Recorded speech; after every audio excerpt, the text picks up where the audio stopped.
Okay, so let's talk about dopamine and leptin and ghrelin. So ghrelin makes your tummy growl. That's how I remember it. Growling ghrelin. Anyways, that's your hunger hormone. That one already happened, and now we're eating, right? So eating and scrolling, you're going to be releasing the dopamine with the scrolling, but also the leptin with the eating, and the dopamine is going to get away the leptin. And that's not a good thing because leptin tells us when we're full, right? Leptin is a very important hormone that you want to listen to in your body. That's the hormone that says, I'm satisfied with what I've been intaked, and now I'm ready to go out and expend this energy. Leptin is the natural checks and balances for energy input and output, right? The more body fat you have, the more leptin you produce. So the faster you'll feel full when you start eating, and the less body fat you have, the less leptin you produce, the more you need it, the more you put on body fat to create more leptin. So it's a natural sort of check and balance right there. But dopamine can get in the way and make it hard for your body to read it, which leads to resistance. It means it needs to get louder, so there's more of it around. So it leads to leptin resistance, which can lead to imbalances in things and hormones and all kinds of stuff. And then you're left with, I'm not feeling satisfied ever from eating, and that's not good. So how do we get back from that?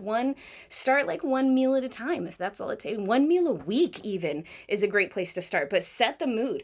Get yourself, some nice easy music or something like that, maybe in like nature sounds in the background, because nobody likes the chewing sounds and eating noises, yummy noises. They're yummy, but also not in my ears. I would rather have like smooth jazz, right? So set the mood, maybe light some candles, not scented candles, because we want to smell our food. We want our food to be a whole experience, right? No scented candles, just regular candles.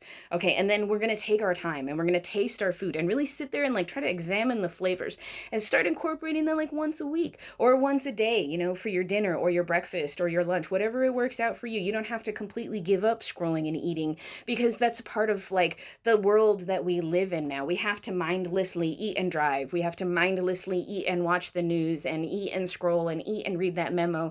And that happens in our daily lives. But the more that we can pause and take time for one meal here or there, one meal a day, one meal a week, whatever we can work into our lives right now, and take time and pause and taste our food and chew our food and spend time appreciating our relationship with food, the more we can foster that healthy relationship where our body is doing the natural checks and balances, and it's naturally keeping some sort of homeostasis where we feel comfortable. You'll notice more about your body when you do that kind of stuff too, which is always beneficial. So thank you, and I hope I helped. And thank you so much for this comment. This is a really great comment, and it's really an interesting subject when you start like diving really deep into like the hormones of eating and all that kind of stuff. Anyways, thank you, and I hope I helped.